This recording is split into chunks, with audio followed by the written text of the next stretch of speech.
আসসালামু আলাইকুম। সবাই কেমন আছেন? আশা করি সবাই অনেক ভালো আছেন। আজকে আমি তৈরি করব নরসিংদীর বিখ্যাত একটি পিঠা, নকশি পিঠা। যারা এই নকশি পিঠা বানাতে ভয় পান বা ডিজাইন পারেন না, মূলত তাদের জন্যই আজকের এই রেসিপি। একদম সহজ ৩টা ডিজাইন সহ পারফেক্ট একটা রেসিপি। এভাবে এই নকশি পিঠাগুলো তৈরি করে প্রায় ৬ মাস পর্যন্ত কিন্তু সংরক্ষণ করতে পারবেন। এখন কথা না বাড়িয়ে দেখে নেই আমি কিভাবে এই নকশি পিঠাগুলো তৈরি করলাম। প্রথমেই তৈরি করে নিতে হবে চালের আটার কাই। এজন্য আগে থেকে আমি ২ কাপ পরিমাণ পানি ফ্রাই প্যানে দিয়ে দিছি। এখন দিয়ে দিলাম পরিমাণ মতো লবণ। পানিটা যখন খুব ভালোভাবে বলক চলে আসবে, ওই পর্যায়ে আমি ২ কাপ পরিমাণ শুকনো চালের গুঁড়া এখানে দিয়ে দিব। আপনারা চাইলে ভিজা চালের গুঁড়িটাও ব্যবহার করতে পারেন। ভিজা চালের গুঁড়িটা ব্যবহার করলে আপনারা চালটাকে খুব ভালোভাবে একটু ভেজে তারপর ব্যবহার করবেন। শুকনো চালের গুঁড়িটাকে খুব ভালোভাবে আমি পানির সাথে মিশিয়ে নিছি। এখন আমি ঢাকনা লাগিয়ে ঢেকে রেখে দেব ১০ মিনিটের জন্য একদম লো হিটে। আর এই তো ১০ মিনিট হয়ে গেছে। এখন আমি ঢাকনাটা উঠিয়ে একটু নেড়েচেড়ে একটা বোলে ঢেলে নেব। এই চালের আটার কাইটাকে সামান্য পরিমাণ ঠান্ডা করে খুব ভালো করে মথে নিতে হবে। যতটা সম্ভব একদম স্মুথ করে মথে নিতে হবে। যদি দেখেন এই চালের আটার কাইটা বেশি শক্ত হয়ে গেছে, ওই ক্ষেত্রে আপনারা হাতে সামান্য পরিমাণ গরম পানি নিয়ে মথে নেবেন। আর এই তো দেখতেই পাচ্ছেন খুব ভালোভাবে আমি ডোটাকে তৈরি করে নিছি। এখন আমি পিঠা বানাতে চলে যাব। আর এই পিঠার ডোটা কীরকম হয়েছে আপনারা দেখেই নিশ্চয় বুঝতে পারতেছেন, একদম সফট। এখন দেখিয়ে দিই এই নকশি পিঠাগুলো তৈরি করতে কি কি প্রয়োজন। এখানে আমি কিছু খেজুর কাটা নিয়ে নিছি। আপনারা চাইলে এখানে টুথপিকও ব্যবহার করতে পারেন। চালের আটার যেই লেচিটা কেটে রাখছিলাম ওই লেচিটা এখানে নিয়ে নিছি। আর এখন উপরে আর নিচে সামান্য পরিমাণ তেল মেখে রুটিটা আমি বেলে নেব। আর রুটিটা অবশ্যই 1/2 ইঞ্চি পরিমাণ করে বেলে নেবেন। এই তো এভাবে আমি রুটিটাকে বেলে নিছি। এখন আমি একটা ডিজাইন করে দেখিয়ে দিতেছি।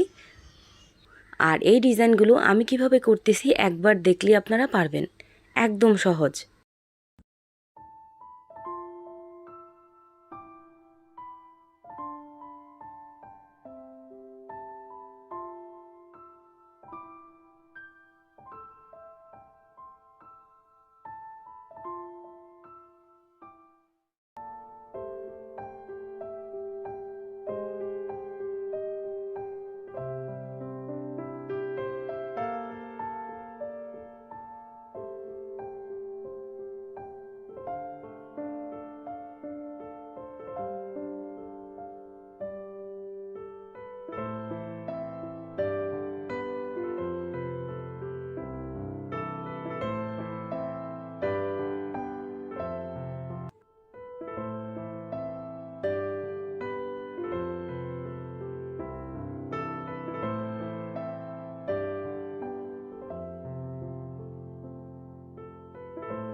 এভাবে আমি একটা ডিজাইন করে নিলাম।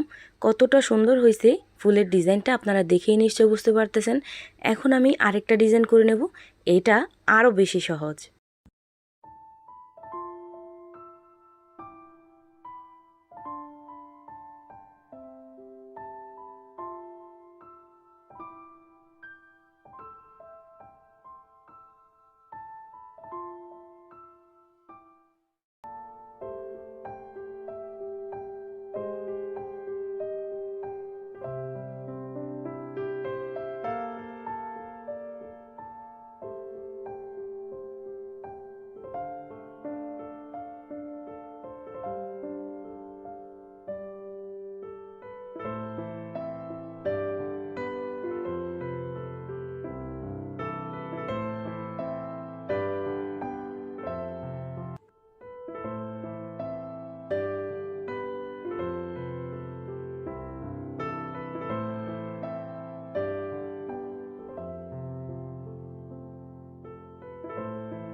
এইভাবে আমি আরও একটা ডিজাইন করে নিলাম। এখন আমি একটা পাতার ডিজাইন দেখিয়ে দিব। পাতাটা কিন্তু বানানো আরও বেশি সহজ।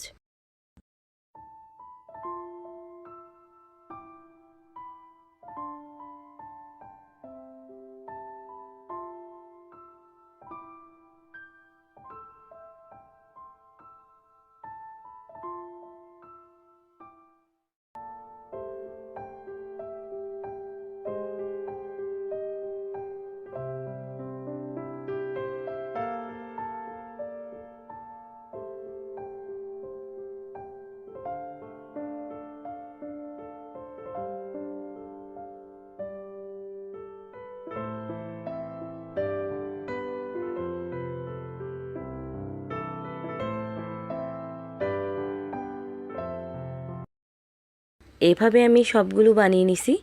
এখন আমি এগুলো তেলে ভেজে নেব। এই জন্য আগে থেকেই ফ্রাই প্যানে আমি পর্যাপ্ত পরিমাণ তেল দিয়ে দিছি। আর তেলটা যখন ভালোভাবে গরম হয়েছে ওই পর্যায়ে আমি পিঠাগুলো দিয়ে দিব। চুলার হিটটা মিডিয়াম টু লো হিটে রেখে এই পিঠাগুলো প্রথম অবস্থায় একটু ভেজে নিতে হবে হালকা করে। আর এই পিঠাগুলো ভাজার সময় অনেকটা কিন্তু নরম থাকে, এজন্য হালকা হাতে উল্টিয়ে দিবেন। এভাবে আমি হালকা করে একটু ভেজে নিছি। এখন আমি এই পিঠাগুলো উঠিয়ে নিব। আর এভাবে আমি সবগুলো পিঠাই ভেজে নেব।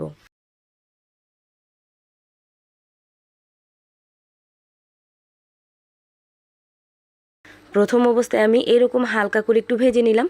এখন আমি এই পিঠাগুলো ঠান্ডা করে নেব। ঠান্ডা হওয়ার পর দ্বিতীয়বার আমি আবার ভেজে নেব। দ্বিতীয়বারও এই পিঠাগুলো ভাজার সময় চুলার হিটটা মিডিয়াম টু লো হিটে রেখেই এই পিঠাগুলো ভেজে নিতে হবে। এতে করে ভিতর পর্যন্ত একদম মুচমুচে হবে। এই তো পিঠাগুলো একদম পারফেক্টভাবে ভাজা হয়ে গেছে। আর আমি কীরকম কালার করে ভেজে নিছি দেখে নিশ্চয়ই বুঝতে পারতেছেন। এখন আমি এই পিঠাগুলো উঠিয়ে নিব। এর থেকে বেশি ভাজতে যাবেন না, তাহলে কিন্তু পুড়ে যেতে পারে। অনেক ঠান্ডা মাথা ব্যথা নিয়ে আমি ভিডিওর ভয়েস দিতেছি। কোনো কথা যদি ভুল হয়ে থাকে অবশ্যই ক্ষমার দৃষ্টিতে দেখবেন। এভাবে আমি সবগুলো পিঠাই ভেজে নিছি। চাইলে আপনারা এই অবস্থায় সংরক্ষণ করতে পারেন প্রায় 6 মাস পর্যন্ত। যখন অতিথি আসবে শুধু বাসায় একটু চিনির শিরা বা গুড়ের শিরায় ভিজিয়ে দিলে কিন্তু খেতে পারবে। চাইলে একটু তেলেও হালকা করে ভেজে নিতে পারবেন। এখন আমি গুড়ের একটা শিরা করে নেব। এই জন্য 1 কেজি পরিমাণ গুড় একটা ফ্রাই প্যানে দিয়ে দিলাম। আর দিয়ে দিয়েছিলাম 1 কাপ পরিমাণ পানি। এখন এই গুড়টাকে খুব ভালো করে জাল করে নেব। 5 থেকে 6 মিনিট পর্যন্ত গুড়টা আমি খুব ভালো করে জাল করে নিছি। এখন আমি চেক করে দেখব এই গুড়টা কি একদম পারফেক্টভাবে রেডি হয়েছে কিনা। আঙুলের সাহায্যে একটু নিয়ে দেখবেন, যদি একটা তার আসে তাহলে আপনি চুলাটাকে অফ করে দেবেন। আর এই তো দেখতেই পাচ্ছেন একটা তার কিন্তু চলে আসছে। এখন আমি চুলাটাকে অফ করে দেব। আর এখন কি করব, এই সবগুলো গুড় এখন একটা ছাঁকনির সাহায্যে নিয়ে ছেঁকে নেব। অবশ্যই যে কোনো গুড় ব্যবহারের আগে ছাঁকনি দিয়ে ছেঁকে তারপর ব্যবহার করবেন, কারণ গুড়ের ভিতর কিন্তু অনেক রকমের ময়লা আবর্জনা থাকে। এতগুলো গুড় তো আমার প্রয়োজন নেই, এজন্য যতটুকু দরকার হবে রাখবো, আর বাদ বাকিটা আমি একটা বক্সে করে ফ্রিজে রেখে দেব। এভাবে আমি সবটুকু গুড় ভালোভাবে ছেঁকে নিছি। এখন আগে থেকে ভেজে রাখা পিঠাগুলো এখানে ভিজিয়ে রাখবো 2 থেকে 3 মিনিটের জন্য।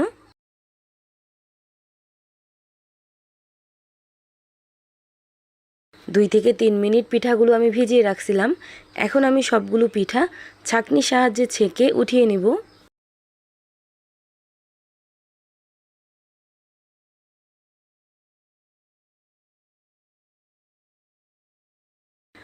এই তো তৈরি হয়ে গেল নরসিংদীর বিখ্যাত নকশি পিঠা।